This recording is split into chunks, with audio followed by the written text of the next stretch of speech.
Franchement, c'était un peu dur, quoi.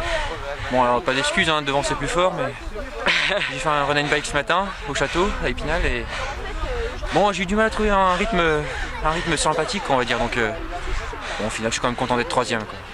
Et comment ça s'est passé le run and bike alors, tu veux nous dire? Eh ben, le run and bike, on termine deuxième avec David Villiers. Devant, c'est la paire Thomas Sayer, Lucas Mathieu, donc c'était intouchable. Voilà, c'était une belle épreuve, bien sympa, bien ludique. Et du coup, j'ai un peu entamé mon énergie pour cet après-midi. Mais comme j'ai dit avant, il n'y a pas d'excuse, les deux de devant sont plus forts. Donc, content d'être troisième. T'as été ambitieux pour un dimanche là, de faire les deux épreuves. Je crois que j'ai plus l'âge. Tout simplement. Tu fais un semi pour t'entraîner en général le dimanche lorsqu'il n'y a pas de compétition? S'il n'y a pas de compétition, je fais une sortie longue, mais ce que j'appelle long, c'est entre 1h30 et 2h, quoi. Donc, oui, là c'était deux compétitions sur un rythme assez brutal. Donc, bon, voilà, on va récupérer demain, quoi. Bon, John, les sensations et comment as-tu trouvé le terrain? Bah, les sensations étaient plutôt bonnes aujourd'hui, ouais.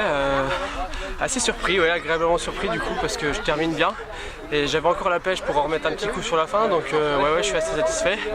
Et puis bah, le terrain, un vrai champ de boue, donc c'est vrai que c'est cool de toujours faire un peu de cross comme ça dans un terrain comme ça. C'est toujours un peu glissant, donc ça fait travailler un peu l'équilibre et c'est toujours sympa. Ouais, c'est un vrai cross hein, dans des conditions. On a eu de la neige et forcément il y a eu le dégel, ça voilà, ouais, c'est toujours assez humide.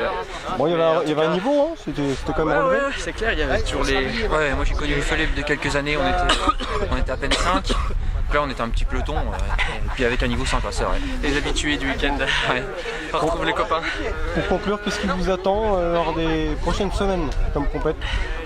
Je pense faire un trail à Remiremont, le Bib Trail Michelin, voilà, qui est assez sympa. Et puis sinon le premier objectif de cette année, ça va être le marathon de Paris, c'est le mois d'avril du coup. Voilà. Moi là, à plus court terme, je pense que j'irai faire les Lorraine FFA de cross à Longwy avec le club de Taron, et puis le run and bike du Riménil. Voilà, c'est un club du Follet aussi, donc on va essayer d'y participer de nouveau avec David Villiers. Et puis voilà, après je sais pas sur le plus long terme, les trails vont revenir vers mars. Donc après c'est reparti quand on enchaîne.